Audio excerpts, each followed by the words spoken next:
something I firmly believe in is that everything starts with your mindset, everything starts with your mentality in football and in life. If you don't have an edge, you can't compete at the highest level, period. Go do something else. We have everything in this room to achieve what we want to achieve this year. Start right now. Dallas Cowboys on 3. Make it loud. 1, 2, 3. Go get it, Dallas. Go get it. It's time for another edition of the Jason Garrett Show, powered by Reliant Energy. I'm Bill Jones, along with Cowboys head coach Jason Garrett, inside the Academy in Sports and Outdoor Studios here at the Star in Frisco. Another Saturday night 7:15 kickoff, divisional playoff time against the Los Angeles Rams at the Los Angeles Memorial Coliseum, the storied venue. And it's always great when you're in the postseason, but especially, Coach, the way your team is playing, hitting its strides at just the right time of the season right now. Yeah, you know, we're a work in progress like every team, but there's no question I believe we're playing the right way. And, you know, I think if you look at our team, there's so much we have to clean up after the Seattle game, but there's so much to build on as well. And, you know, that game was back and forth like a lot of the games you play in the National Football League are. They're back and forth. You have to keep playing through the successes and the adversities, and we're able to do that. And it was a big win for our team, and eyes forward on this next challenge against the Rams. Yeah, we'll take an up-close look at the Rams offense a little bit later in the show, but when you look at this Rams defense, the guy that jumps off the screen at you, of course, is the defensive MVP, leading contender probably, in Aaron Donald with 20.5 sacks on the season. Yeah, a great football player, and has taken the league by storm. In his 4-year career, we loved him coming out of school, and I think everybody did. And easy to see why. So explosive, so disruptive, and you said it, 20.5 sacks. Not many guys, you know, sack the quarterback that much over the course of a season, but it's even more than that. He's just so disruptive defending the run. He's around the quarterback, harassing him. He gets a lot of attention from opposing offensive lines and just continues to show up. So a great football player on a really good defensive line. Some great storylines in this game. Of course, Wade Phillips, former Cowboys head coach, the defensive coordinator with the Rams. You were on his staff there. What do you expect from a Wade Phillips coach defense? Oh, I think a lot of what you see. They're a very talented team, but Wade does such a great job putting, you know, those talented players in a position where they can succeed. And it starts up front.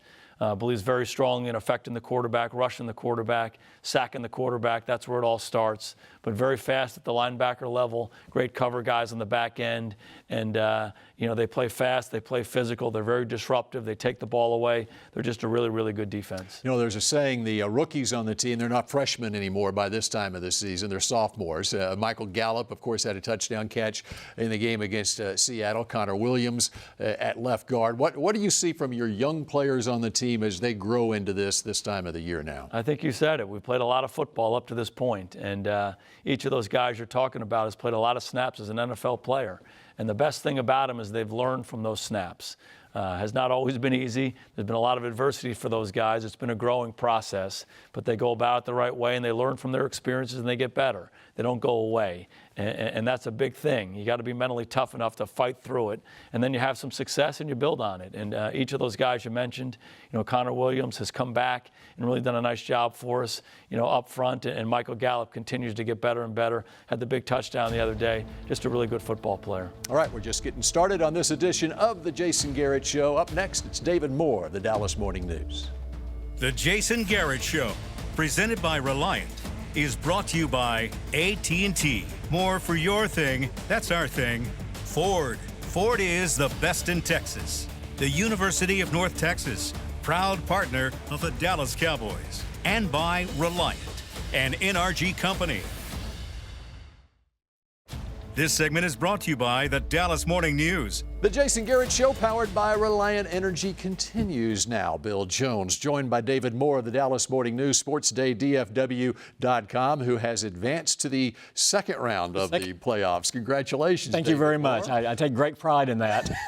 Had nothing to do with it, but I take great pride in that. All right, let's talk about the ones who did have something to do with the Cowboys advancing. Let's go to the quarterback and the running back, who both have now on their ledger a playoff win. How significant is that? I don't think you can overstate the significance of them winning this game and moving on, because you go back a couple of years ago, you know, you look at it and you go, well, but Aaron Rodgers, a Super Bowl winning quarterback, a team that's won a Super Bowl, engineers a spectacular drive. there's no disgrace in losing that game, Dak Prescott. The thing is, if you're a special player like Dak Prescott and Ezekiel Elliott, you need to start knocking those teams off earlier rather than later. That is what makes you a special player. It's not the numbers you put up in the regular season.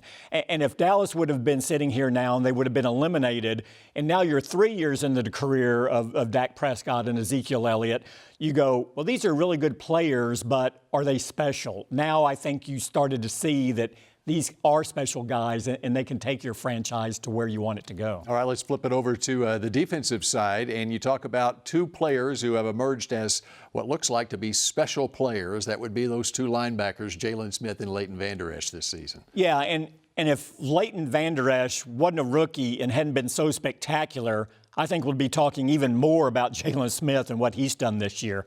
But the two of them together, arguably as good of a pair as there is in the NFL right now.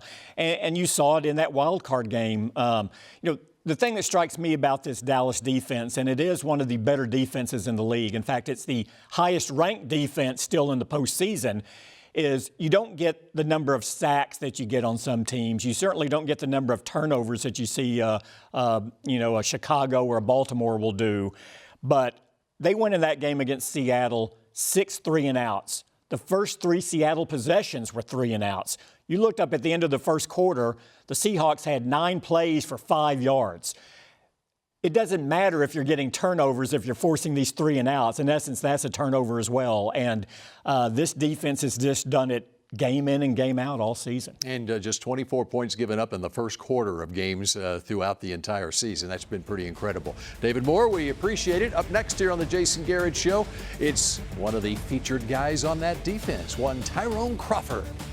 This segment was brought to you by the Dallas Morning News. Nobody does sports like Sports Day. Your home for complete Dallas Cowboys coverage.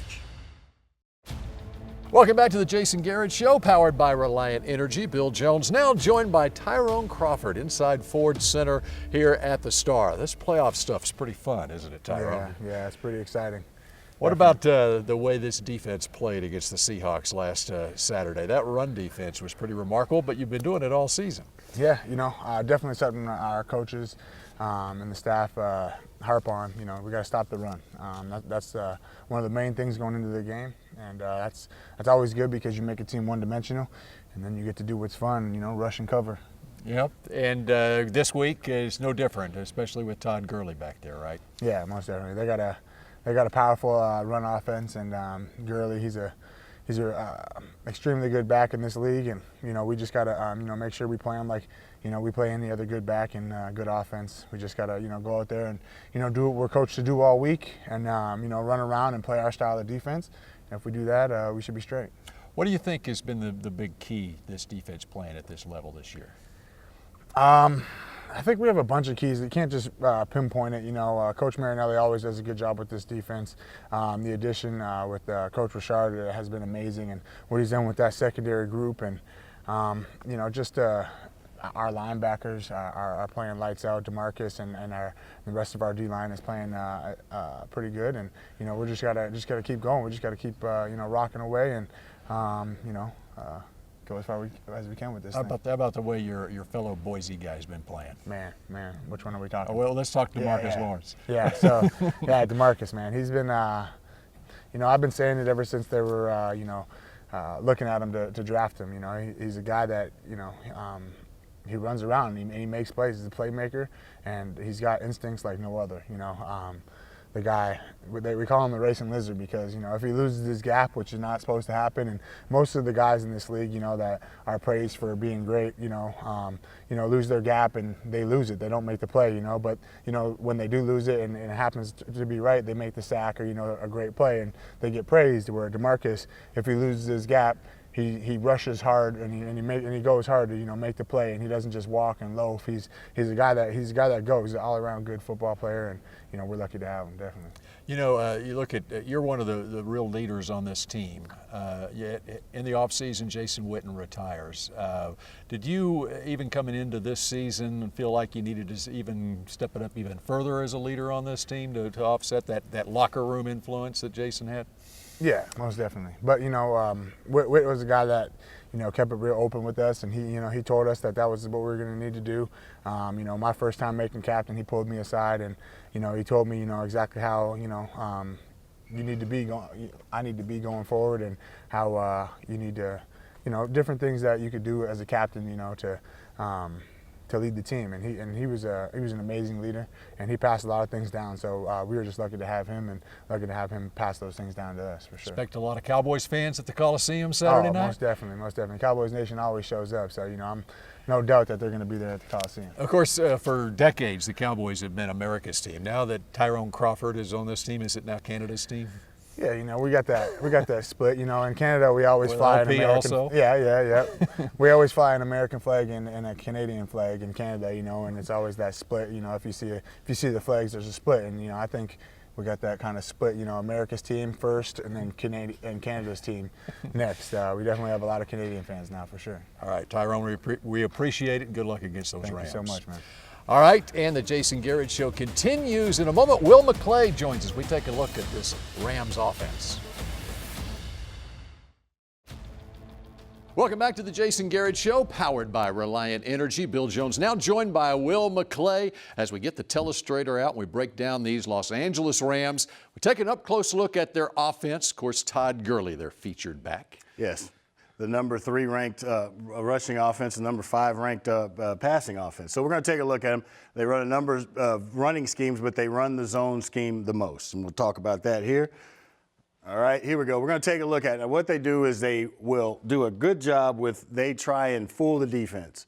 They're going to run jet motion here, and the tight end is also going to come back and kick out the backside guy that would stop the penetration. They're going to run the zone scheme. They're going to stretch it. And then Gurley's going to cut up here. But what happens with all this action is you're going to see 1, 2, 3, 4 defenders pulled away from play side, all because of the action. So we'll take a look at it. There's the jet motion. They adjust. The tight end goes. There's 4 guys away from the play. And then Gurley gets the ball and gets north and south, and he's hard to tackle when he gets to the second level. And just a huge hold there for him, too. All right.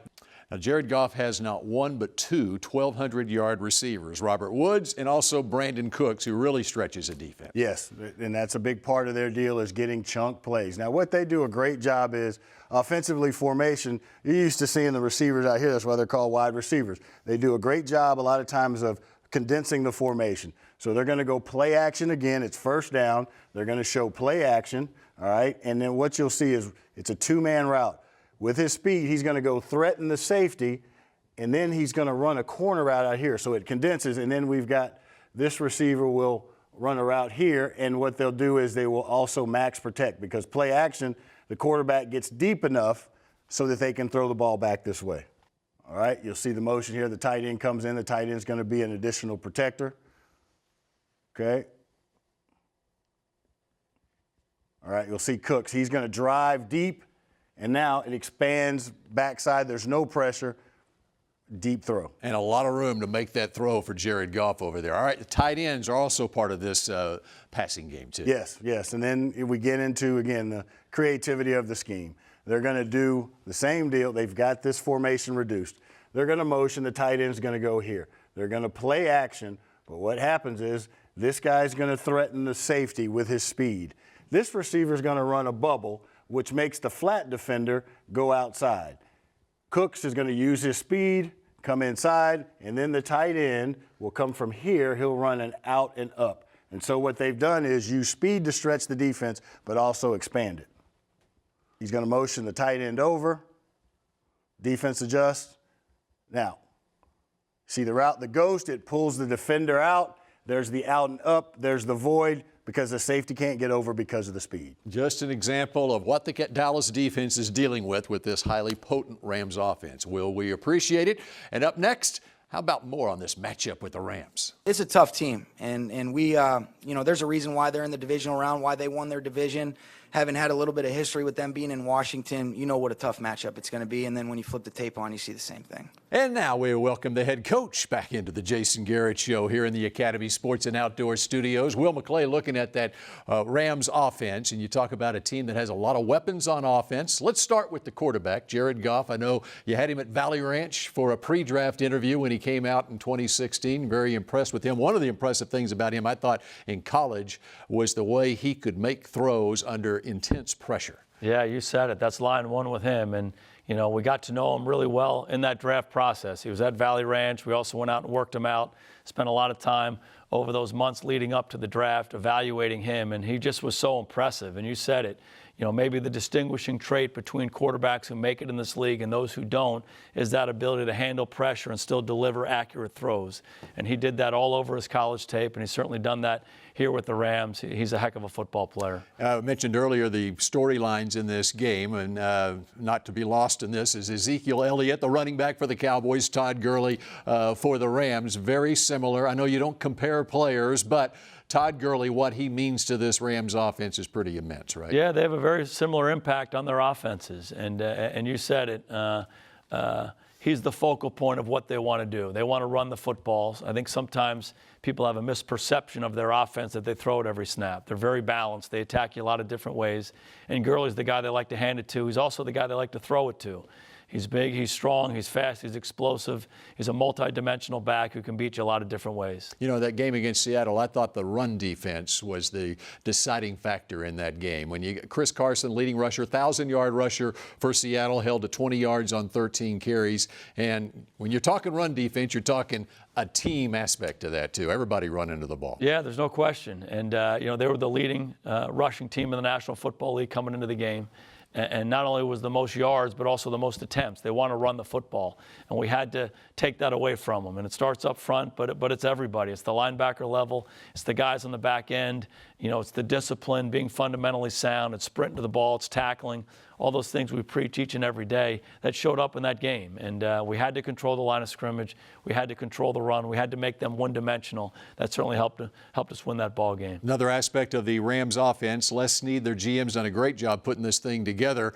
And when you got a Brandon Cooks, when you got a Robert Woods at wide receiver, two 1,200-yard receivers, and they had another one in Cooper Kupp who was lost at midseason, a former third-round draft pick who was in line to have that same type of season. It's tough to defend this team, isn't it? Yeah, a lot of weapons. When they come to the line of scrimmage, the quarterback, the running back, first-round picks, big-time players. Brandon Cooks, first-round pick. There's a lot of speed and explosiveness there. There's a lot of skill there, and they can attack you a lot of different ways. Offensive line, maybe a little underappreciated what they do, open up holes for Gurley and protecting Goff. So they're a complete offense. Again, they challenge every time the ball is snapped. All right, we wrap up this edition of the Jason Garrett Show in just a moment with our Unsung Star of the Week. Final minute or so of the Jason Garrett Show, powered by Reliant Energy. Time for our Unsung Star of the Week. A lot of people, Coach, talk about, I love the smile that he gets on his face because he has no idea who the Unsung Star of the Week is every week. It may come out of left field, who knows? All right, everyone talks about the Amari Cooper effect on this team, the trade at midseason. But another move made at midseason was the offensive line, the promotion of Mark Colombo. Mark Colombo is my Unsung Star of the Week. With an assist from Hudson Houck, who came out of retirement. Yeah, it's a great pick. Colombo's done a fantastic job. You know, Colombo played here, as you know, and I think he has a great understanding of how we want to play football. And, you know, I told him when he retired, I said, I'll give you a year. You know, he wanted to be an actor. He wanted to be a lead guitar in a rock and roll band. And I heard the music, and I'm like, you have no chance, right? So I said, we'll give you a year and then come on back to football. And he did that. And he's been such a great addition to our organization over the last few years as the assistant offensive line coach, and then when he got the opportunity. And you said it, he provides so much, not only expertise, but he provides an attitude and a demeanor to our offensive line, to our whole offense, in so many ways to our football team. And, you know, not an easy thing to do in the middle of a season, jump into that role, but he's handled it brilliantly. The players have responded really well. He's made a big difference, and you said it, Hudson Houck has made a big difference too. Hud's been around winners his whole life. He's had a really positive impact on our team. I think I got it right. The Unsung Star of the Week this week. All right, for Jason Garrett, I'm Bill Jones. We appreciate you joining us here for the Jason Garrett Show. We'll see you again next week. The Jason Garrett Show, presented by Reliant, was brought to you by Ford. Ford is the best in Texas. Bank of America, the official bank of the Dallas Cowboys. Miller Lite, the only beer of the Cowboys. Geico, 15 minutes could save you 15% or more on car insurance. And by NFL Game Pass. You'll never miss a game again. Enjoy full access to coaches' film and game replays from Week 1 to the Super Bowl. Subscribe at DallasCowboys.com/Game Pass. Closed captioning provided by SeatGeek. You fellas look nice today. My college buddy's getting married. On game day.